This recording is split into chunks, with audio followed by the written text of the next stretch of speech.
सब यहाँ पे क्लियर हो जाएगा, इसलिए ध्यान से सुनना है और उसको समझना है। ठीक है, अभी जितने भी आप लोग स्टूडेंट्स हैं, आइदर 10th की हो गए 12th की हो गए, किसी ना किसी बोर्ड से की हो गए, राइट। आइदर सीबीएसई बोर्ड होगा, बिहार बोर्ड होगा और आईसीएसई बोर्ड होगा। बोर्ड बोर्ड का मतलब क्या समझ में आता है? सीबीएसई बोर्ड है वो एग्जाम कंडक्ट कराती है। बोर्ड अगर कोई भी स्कूल एफिलिएटेड है सीबीएसई बोर्ड से तो क्या होता है, एग्जाम को कंडक्ट कराती है सीबीएसई बोर्ड कराती है। इसी तरह जो बिहार बोर्ड से एफिलिएटेड होगा, जो भी स्कूल जो भी बिहार बोर्ड से आए होंगे, तो क्या होता है, बिहार बोर्ड एग्जाम कंडक्ट कराती है थ्रू आउट सेंटर। जितना भी बिहार में स्कूल है सब जगह एग्जाम कंडक्ट कौन कराती है? बिहार बोर्ड। ठीक है, इसी तरह हमारे यहाँ 38 डिस्ट्रिक्ट में इंजीनियरिंग कॉलेज है। वो सारे इंजीनियरिंग कॉलेज एफिलिएटेड है किससे? बिहार इंजीनियरिंग यूनिवर्सिटी से। यहाँ पे लिखा हुआ है affiliated to Bihar engineering university. इसका मतलब क्या हुआ, एग्जाम जो कंडक्ट कराएगी, जैसे आप लोग जाते हैं एग्जाम देने, 10th का बोर्ड दिए होंगे, वहां पे जाते होंगे, सेंटर अलॉटेड होगा। सेम प्रोसीजर यहाँ भी होता है, सेंटर अलॉटेड होंगे आपके, बट ये एग्जाम जो कंडक्ट कराया जाएगा बिहार इंजीनियरिंग यूनिवर्सिटी के द्वारा कंडक्ट कराया जाएगा। ठीक है, हमारा कॉलेज आपको पढ़ाएगी। इसमें एग्जाम अभी फर्दर हम आगे आपको बताते हैं, पहले आपको ये समझना है एग्जाम जो भी कंडक्ट कराया जाएगा बिहार इंजीनियरिंग यूनिवर्सिटी के द्वारा कराया जाएगा। उसके बाद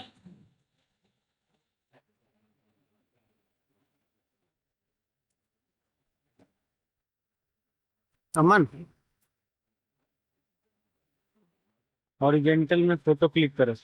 अब बिहार इंजीनियरिंग यूनिवर्सिटी में भी बहुत सारे प्रोग्राम है।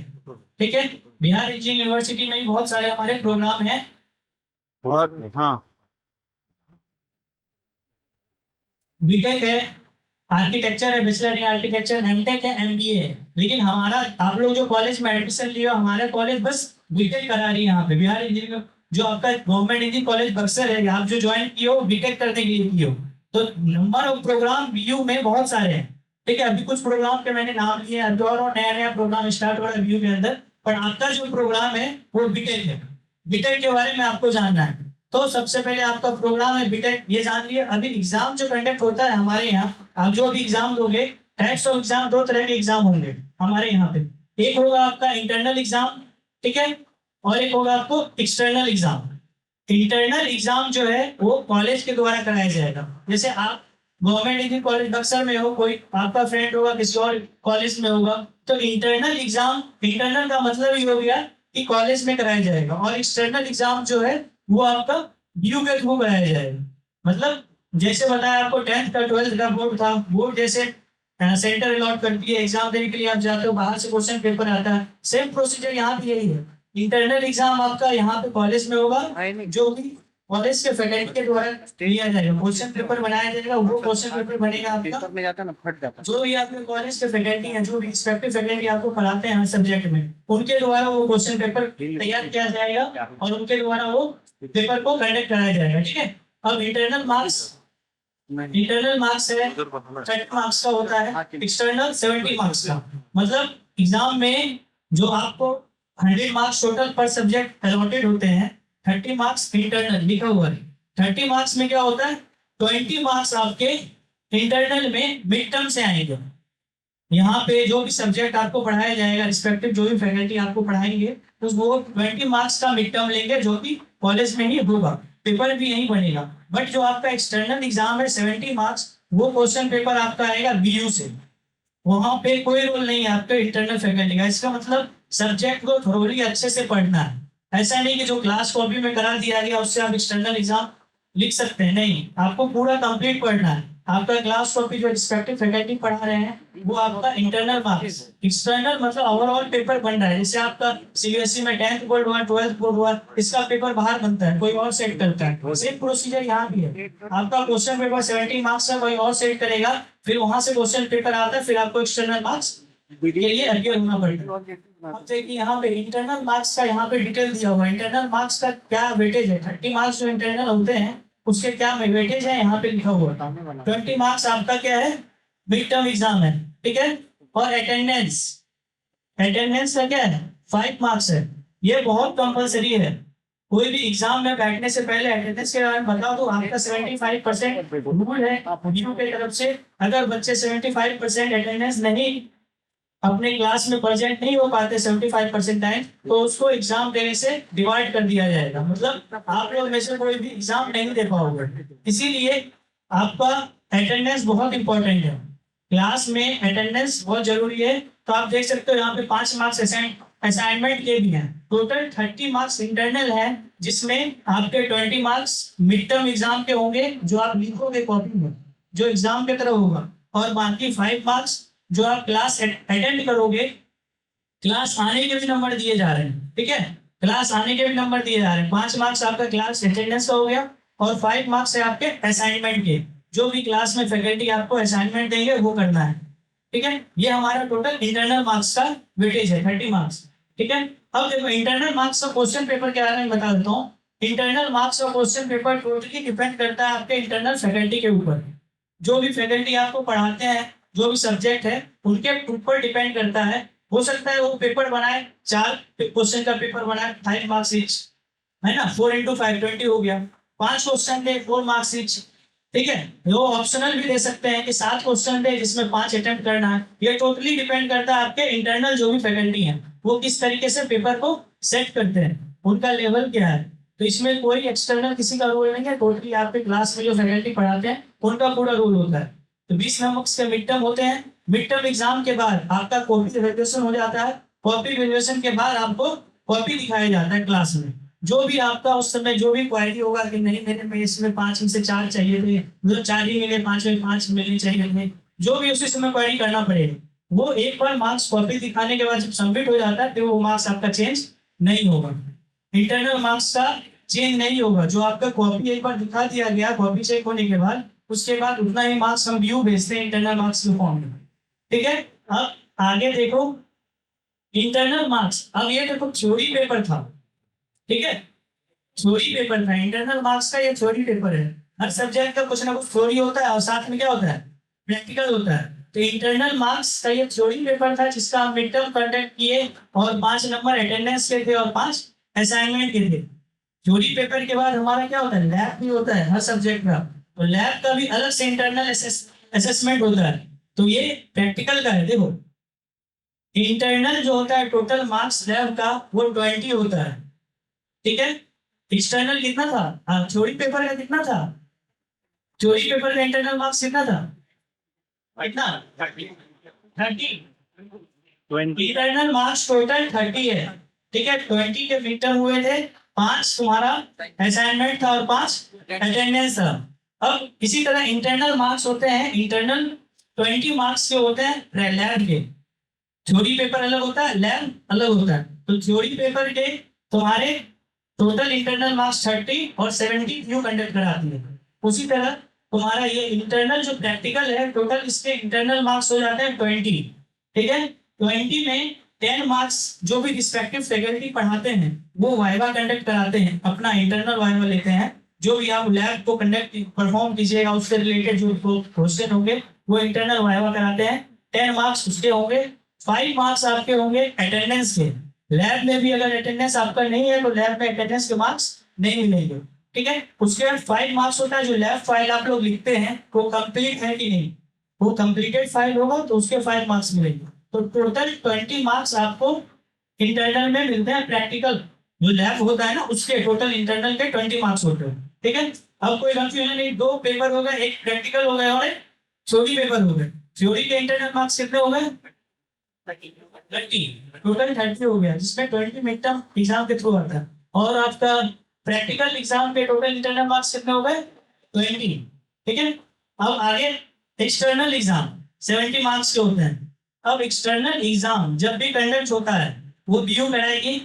बीयू एक्सटर्नल एग्जाम कंडक्ट कराने के जैसे स्टार्ट करती है तो सबसे पहले एक नोटिस निकालती है। इस तरह से नोटिस आएगा आपका, वो बीयू के वेबसाइट पे दिया जाता है, ठीक है।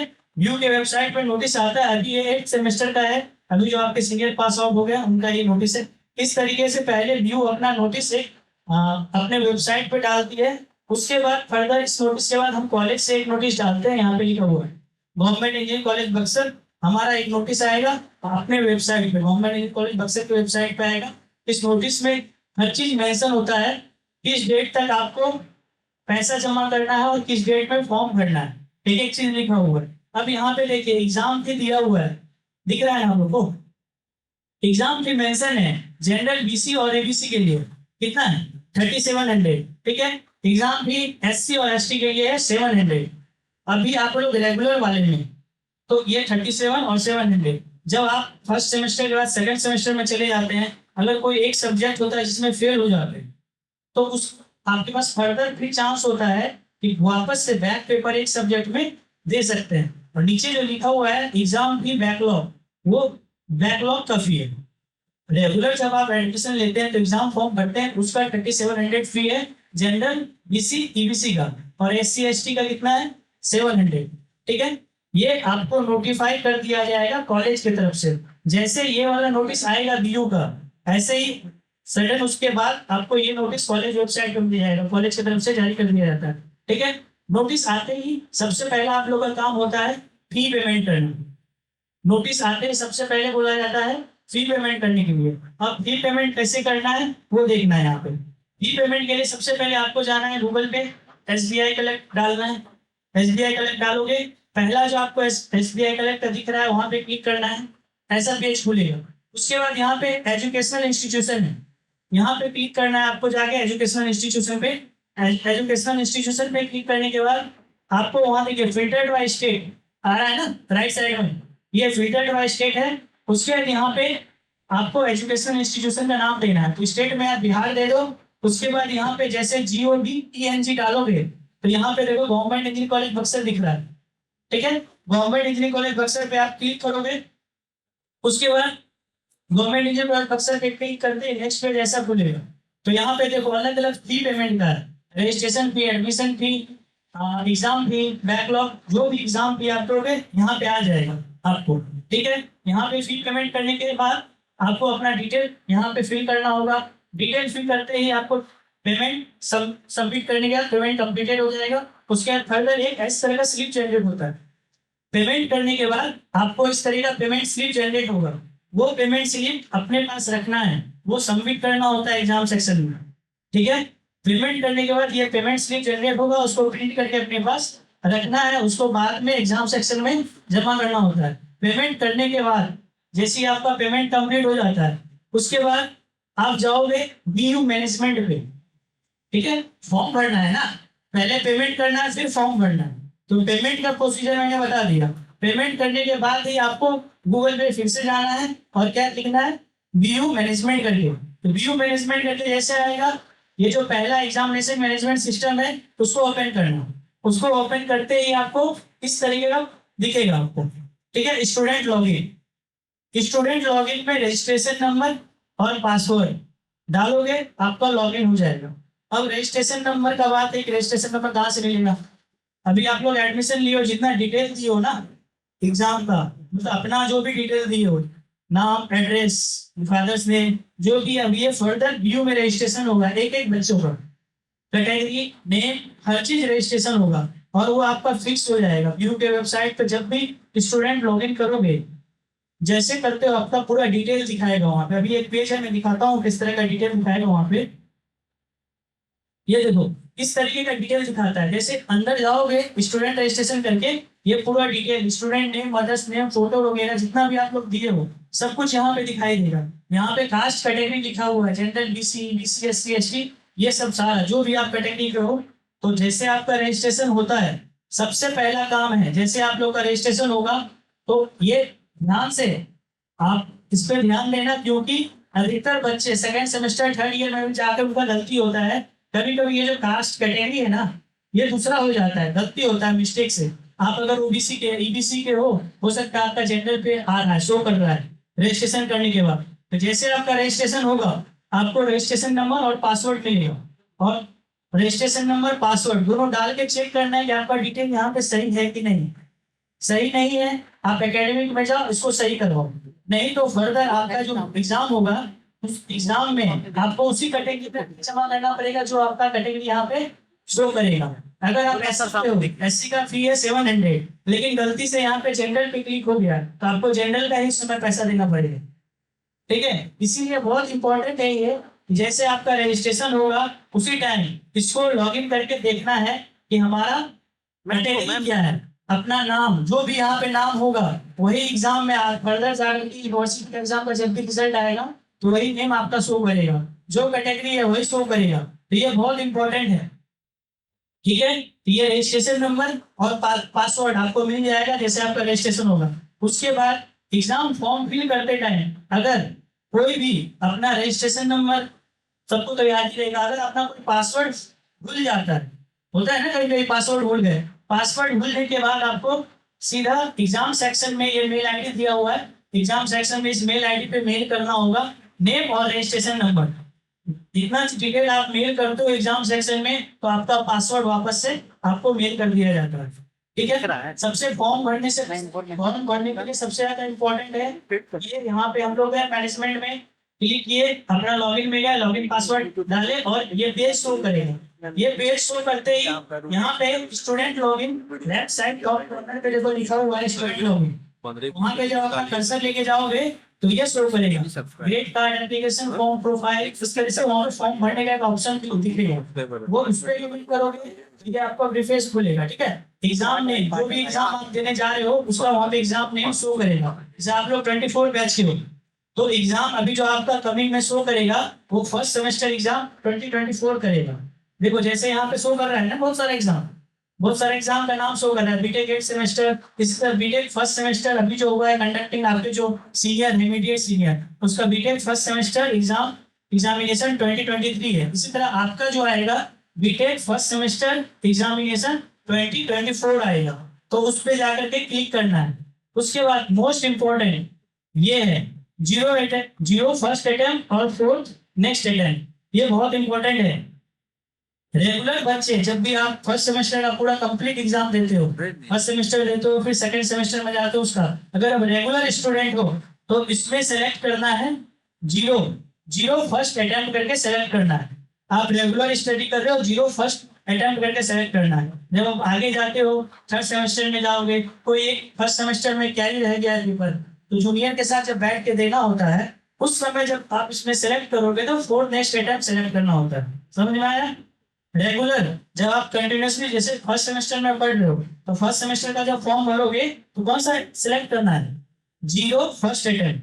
ठीक है, जब आप कैरी पेपर देते हो किसी सब्जेक्ट में, एक सब्जेक्ट में फेल हो गए, सपोज कोई एक सब्जेक्ट में फेल हो गए फर्स्ट सेमेस्टर में, जब आप थर्ड सेमेस्टर में जाओगे उस समय फर्स्ट सेमेस्टर का एग्जाम चल रहा होगा, जो नए आपके जूनियर आएंगे, तो उस समय एक सब्जेक्ट का फॉर्म भरने के लिए यहाँ पे कैटेगरी ऑफ एग्जाम में नेक्स्ट अटेम्प्ट सेलेक्ट करना पड़ेगा।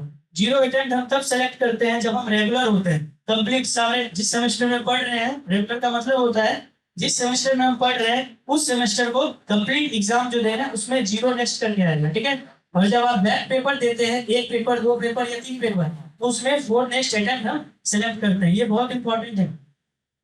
उसके बाद फिर देखो जैसे फॉर्म आपने फिल कर दिया जीरो नेक्स्ट अटेम्प्ट करके, एक आपके सीनियर का देखो ऊपर लिखा हुआ है category of exam zero first attempt, तो सारे सब्जेक्ट आपके जो होते हैं ऑटोमेटिक सेलेक्ट हो जाते हैं। तो फॉर्म भरने के बाद ऐसा फॉर्म आपको दिखेगा। फिर उसके बाद एग्जाम का टाइम आता है, फॉर्म फिलअप हो गया, उसके बाद आपको एडमिट कार्ड मिल जाएगा 1 से 2 दिन में। उसके बाद आपका एग्जाम का है एंड टर्म एग्जाम जो कि 70 मार्क्स के होते हैं, उसमें टोटल 9 क्वेश्चन होते हैं। इसको ध्यान से सुनना, टोटल 9 क्वेश्चन होते हैं एंड सेमेस्टर एग्जाम में, जिसमें फर्स्ट क्वेश्चन ऑब्जेक्टिव होता है और वो कंपलसरी होता है। टोटल 9 क्वेश्चन होते हैं, 5 अटेम्प्ट करने होते हैं, 14 मार्क्स ईच क्वेश्चन। ठीक है, टोटल 9 क्वेश्चन, 5 क्वेश्चन अटेम्प्ट करने होते हैं, 14 मार्क्स ईच क्वेश्चन, 14 5 से 70 मार्क्स हो गए। उस 9 क्वेश्चन में जो पहला क्वेश्चन होगा ना वो कंपलसरी है, अब बाकी 8 क्वेश्चन में 4 आपका चॉइस है, जिसको अटेम्प्ट करना चाहो उसको कर सकते हो। ये एग्जामिनेशन का पहले से आता है। ठीक है, अब एक्सटर्नल एग्जाम प्रैक्टिकल का थ्योरी का बता दिया 70 मार्क्स, प्रैक्टिकल का जो एक्सटर्नल एग्जाम होता है वो होता है आपका 30 मार्क्स का।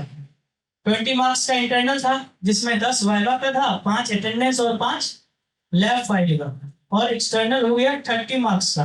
तो 30 मार्क्स में क्या होता है कि कॉपी आता है, उसको लिखने को दिया जाता है, कोई एक्सपेरिमेंट आपको लिखने को मिलेगा, प्लस वाइवा होगा। वो वाइवा एक्सटर्नल लेंगे, जैसे दूसरे कॉलेज से आते हैं लेने के लिए, आपके कॉलेज के फैकल्टी वाइवा नहीं लेते हैं वो वाला, वो वाइवा एक्सटर्नल वाइवा है ना, तो बाहर से दूसरे कॉलेज से कोई फैकल्टी आकर के आपका वो वाइवा लेंगे, तो वो दोनों मिला करके कंबाइंड 30 मार्क्स का होता है।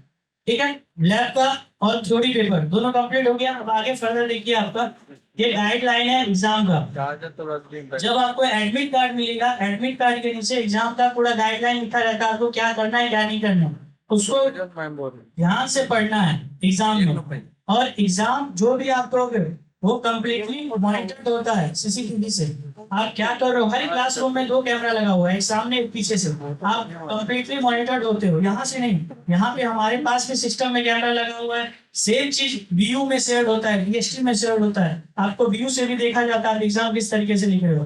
ठीक है, आप जब एग्जाम देते हो तो सेंटर यहाँ भी हो सकता है, आपको बाहर भी सेंटर दिया जाए। अगर आपका सेंटर यहाँ होता है एग्जाम का, जो आपका इन्विजिलेटर होते हैं वो आपके कॉलेज के नहीं होते हैं, वो बाहर से आते हैं। ठीक है, अगर आप दूसरे सेंटर पे जाते हो तो इन्विजिलेटर भी बाहर ही होंगे। अगर आप होम सेंटर भी होता है आपका, यहाँ पे एग्जाम अगर देते हो तो आपके जो इन्विजिलेटर है वो बाहर से आएंगे, आपके कॉलेज के नहीं रहेंगे। ठीक है, और देखो एग्जाम में आपके यहाँ पे पुलिस फोर्स वगैरह सब आते हैं। जैसे आप बोर्ड का एग्जाम दे के आए हो, ऐसे यहाँ भी एग्जाम होता है। पुलिस फोर्स आते हैं आपके, पूरा मॉनिटर होता है, वीडियो रिकॉर्डिंग होता है, सब कुछ होगा। आपके जिला से भी आते हैं, एक एक चीज आपका चेक होगा। यहाँ तक डिप्टी कलेक्टर आते हैं, कलेक्टर डीएम के आते हैं कभी विजिट करने के लिए, और पुलिस फोर्स भी होता है आपका, मजिस्ट्रेट आते हैं चेकअप के लिए। अगर आप बीच में एक भी अगर चीटिंग वगैरह करते हुए पाए जाते हैं तो सीधा आपको एक्सपेक्ट कर दिया जाएगा, कोई नहीं सुनेगा आपको। इसीलिए एग्जाम को ध्यान से, एक भी आप जब भी एग्जाम देने आते हो, देखो यहाँ पे चेकिंग हो रहा है, पहले आपका चेकिंग होगा, पुलिस के सामने चेकिंग होता है सब कुछ बाहर से। जैसे आप सीबीएसई बोर्ड, बिहार बोर्ड जैसे 10-12 देते आए हैं, जिस तरीके से वहाँ पे माहौल रहता है, सेम यहाँ भी यही रहता है। बस वहाँ पे मॉनिटर्ड नहीं होता, यहाँ पे वीडियो कैमरा आपका लगा रहेगा। क्लास में जाते ही आपको ये देखो, एक एक कैमरा का सीसीटीवी यहाँ दिख रहा है, एक एक क्लासरूम का यहाँ पे दिख रहा है, तो आप हमेशा सीसीटीवी के अंदर में होते हो क्लास में, तो इस चीज को ध्यान रखना है। अब जो सबसे ज्यादा इम्पोर्टेंट है वो ये है कि आप जब फर्स्ट सेमेस्टर में फर्स्ट ईयर में 2 सेमेस्टर पढ़ाई करते हो, एक फर्स्ट सेमेस्टर करते हो, सेकेंड सेमेस्टर। ठीक है, एक ईयर कंप्लीट हो गया हुआ ना, फर्स्ट सेमेस्टर सेकेंड सेमेस्टर दोनों मिला करके एक ईयर कंप्लीट हो गया। अब फर्स्ट सेमेस्टर में रिजल्ट आया, तो एक रिजल्ट दिखाता हूँ। रिजल्ट जब आएगा आपका फर्स्ट सेमेस्टर में, तो यहाँ पे SGPA करके लिखा रहेगा। फर्स्ट सेमेस्टर में रिजल्ट आया, SGPA लिखा रहेगा। ठीक है, SGPA का क्या मतलब होता है, semester grade point average, semester wise grade point average वो लिखा रहेगा। और नीचे होता है CGPA, cumulative grade point average. ठीक है, जब आप फर्स्ट सेमेस्टर में पढ़ते हो तो सिर्फ जो आपका SGPA होता है वही CGPA होता है। जब आगे सेकेंड सेमेस्टर में जाओगे तो उस सेमेस्टर का SGPA अलग होगा, बट ओवरऑल फर्स्ट सेकेंड को मिला करके CGPA दिया जाता है। ठीक है, वो CGPA एवरी ईयर, जैसे फर्स्ट ईयर आपका कंप्लीट होगा, अगर वो CGPA 5 से कम है, इस बात को ध्यान से सुनना, अगर आपका CGPA एवरी ईयर के बाद, 1 साल कंप्लीट होने के बाद अगर आपका CGPA 5 पॉइंटर से कम है, तो आपको नेक्स्ट ईयर में प्रमोट नहीं किया जाएगा। नेक्स्ट ईयर में प्रमोट करने के लिए आपको आपका जो CGPA है वो 5 पॉइंटर से ऊपर होना चाहिए। ये मतलब नहीं कि आपका SGPA 5 से कम हो गया, उससे देखो यहाँ पे इससे आपके एक सीनियर का मार्कशीट है, वो first second third fourth 5th और 6th का रिजल्ट आने के बाद, छठा सेमेस्टर मतलब थर्ड ईयर के बाद, उसका CGPA 5.68 है, बट SGPA देखो कितना है, छठा सेमेस्टर का SGPA कितना है 3.65, लेकिन फिर भी ये थर्ड ईयर से फोर्थ ईयर में प्रमोट हो जाएगा, क्योंकि इसका CGPA 5 से ऊपर है। तो जो भी कभी भी आप लोग फर्स्ट ईयर से सेकंड ईयर या सेकंड ईयर से थर्ड ईयर, सेकंड ईयर मतलब अप टू फोर्थ सेमेस्टर, जो आपका CGPA है 5 से ऊपर होना चाहिए। ठीक है, थर्ड सेमेस्टर में अगर CGPA 5 से ऊपर नहीं होता उसका कोई मतलब नहीं है। फोर्थ सेमेस्टर जब आपका खत्म होता है, सेकंड ईयर कंप्लीट हो गया, फोर्थ सेमेस्टर खत्म का मतलब सेकंड ईयर कंप्लीट, तो सेकंड ईयर कंप्लीट के बाद आपका ओवरऑल CGPA 5 से ऊपर होना मस्ट है। 2 बार आपको चांस दिया जाएगा फर्स्ट ईयर में पढ़ने का। एक बार अभी एडमिशन ले लिया 24 से 25 फर्स्ट ईयर, अगर किसी भी स्टूडेंट्स का CGPA 5 से कम रहता है, दोबारा उसका मतलब ईयर बैक हो गया और फिर से 25 से 26 में पढ़ेगा। अगर कोई बच्चा आप लोग के बीच में 24 से 25 वाले बैच का भी, आप लोग 24 से 25 बैच में हो, फर्स्ट ईयर में हो, तो किसी भी बच्चे का अगर कंप्लीट सेकेंड सेमेस्टर के बाद अगर सीजीपीए 5 से कम रहता है तो उसका ईयर बैक हो गया, वो फिर से फर्स्ट ईयर में ही रहेगा, मतलब फिर से फर्स्ट सेमेस्टर पढ़ेगा और सेकेंड सेमेस्टर पढ़ेगा, वो 1 साल पीछे हो गया। जो 24 से 28 में कंप्लीट करने वाले हैं आप लोग बीटेक कंप्लीट, वो अब हो जाएगा 29। ठीक है, अगर जिसका फर्स्ट ईयर के बाद first semester second semester cumulative CGPA 5 से कम हो जाएगा, उनका ईयर बैक हो जाएगा, 28 के बदले वो 29 में पास आउट होंगे अगर अपना स्टडी कंटिन्यू करते हैं तो। ठीक है, फिर से उनको मौका मिलेगा फर्स्ट ईयर में पढ़ने का, मतलब 25 से 26 वाले बैच के साथ, जो 25 में एडमिशन लेंगे वो 25 से 26 में उनके साथ अगर फिर 5 सीजीपीए से कम आया दोबारा सेकेंड अटेम्प्ट में भी, अगर 5 सीजीपीए से कम आया तो उसको एनएफटी मिल जाएगा, फिर वो उसको कंटिन्यू करने नहीं दिया जाएगा, कॉलेज से निकाल दिया जाएगा। ये बहुत इंपॉर्टेंट है। हाँ, फर्स्ट ईयर के बाद आप ओवरऑल 4 साल की डिग्री 7 साल में कर सकते हो, लेकिन फर्स्ट ईयर 2 बार में क्लियर करना है, 2 अटेम्प्ट में फर्स्ट ईयर पूरा कंप्लीट करना है। उसके बाद अगर आप second year first year complete करके सेकंड में जाते हो, 2 साल 3 साल सेकंड में रह सकते हो। ओवरऑल इंजीनियरिंग जो हमारा गाइडलाइन है वो 7 साल में कंप्लीट करना है। एक बार में अगर आप फर्स्ट ईयर कंप्लीट कर गए, सेकंड ईयर में प्रमोट हो गए, अब सेकंड ईयर में 2 नहीं 3 साल आप रह सकते हो। ठीक है, सेकंड ईयर में फेल करके रह सकते हो, उससे आपको निकाला नहीं जाएगा, लेकिन फर्स्ट ईयर में अगर आपका 2 बार बैक होता है, 2 बार अगर ईयर बैक होता है तो आपको कॉलेज से निकाल दिया जाएगा, एनएफटी दे दिया जाएगा। ठीक है, किसी को कोई डाउट?